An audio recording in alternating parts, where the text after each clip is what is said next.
দুপুরে বা রাতের খাবারে যদি আপনি এরকম একটা রেসিপি পেয়ে যান, আপনার মন তো এমনিই ভালো হয়ে যাবে। শেয়ার করতেছি আজকের রেসিপি। আশা করি পুরো ভিডিওটা সাথেই থাকবেন।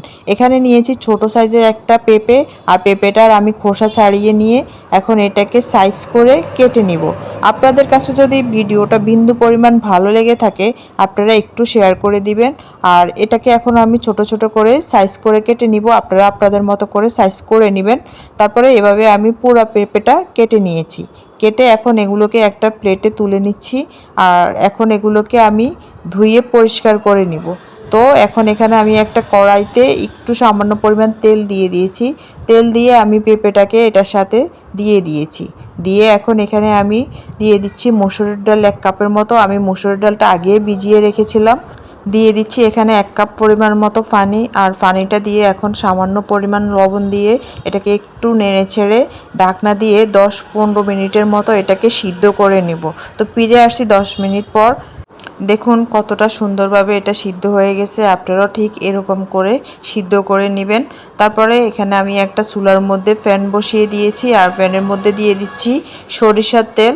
সরিষার তেল দিয়ে এখানে আমি সামান্য পরিমাণ কালো জিরা দিব। আপনাদের বাসায় যদি না থাকে স্কিপ করবেন। দিয়ে দিচ্ছি এখানে কাঁচা লঙ্কা কুচি আর রসুন কুচি। ঝালটা আপনারা আপনাদের স্বাদ মতো করে দিবেন, যে যেরকম খান। তারপরে এটাকে একটু হালকা বাদামি কালার করে কিছুক্ষণ ভেজে নিব, 2-3 মিনিটের মতো। তারপরে দিয়ে দিচ্ছি এখানে পেঁয়াজ কুচি। পেঁয়াজ কুচিটা দিয়ে আবার একটু ভেজে নিব 5 মিনিটের মতো। নতুন নতুন রেসিপি পেতে হলে আপনারা সবসময় আমার ভিডিওর সাথেই থাকবেন। তো এখন এখানে আমি দিয়ে দিব স্বাদ মতো লবণ।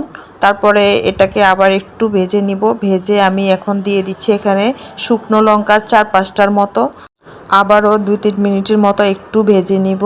তো আপনারা কে কোথা থেকে আমাকে দেখতেছেন অবশ্যই কমেন্ট করবেন, তাহলে আমি যেন আপনাদের ধন্যবাদ দিতে পারি। এখন যে পেঁপে আর ডালটা সিদ্ধ করে রেখেছিলাম, এখন ওটা দিয়ে দিচ্ছি। দিয়ে এটাকে আবারও 10 মিনিটের মতো একটু ভেজে নিব। রেসিপিটা যদি আপনাদের কাছে ভালো লেগে থাকে, আপনারা একবার হলেও বাসায় ট্রাই করে দেখবেন। সবাই পছন্দ করবে আমার বিশ্বাস। আসলে সত্যি অনেক মজার একটা রেসিপি। আসলে সবাই তো আমরা সবসময় একই রকম খাবার খাই, মাঝে মধ্যে কিন্তু একটু আলাদা করে যখন রান্না করবেন তখন কিন্তু বাসার সবাই এরকম রেসিপি পেলে অবশ্যই পছন্দ করবে। রেসিপিটা আমার হয়ে গেছে। তো এখন আমি এটাকে পরিবেশনের জন্য একটা প্লেটের মধ্যে এখানে নিয়ে নিচ্ছি। আর আপনারা অবশ্যই বাসায় একবার হলেও ট্রাই করবেন, দেখবেন বাসার সবাই এটা খেতে অনেক বেশি পছন্দ করবে আর আপনার রান্নার অনেক বেশি প্রশংসা করবে। এরকম একটা রেসিপি যদি আপনি সামনে থাকে, আপনি অনায়াসে 2 প্লেট ভাত অবশ্যই খেতে পারবেন। তো আজকের মতো ভিডিওটা এই পর্যন্তই। সবাই ভালো থাকবেন, সুস্থ থাকবে, পরবর্তী ভিডিও দেখবেন।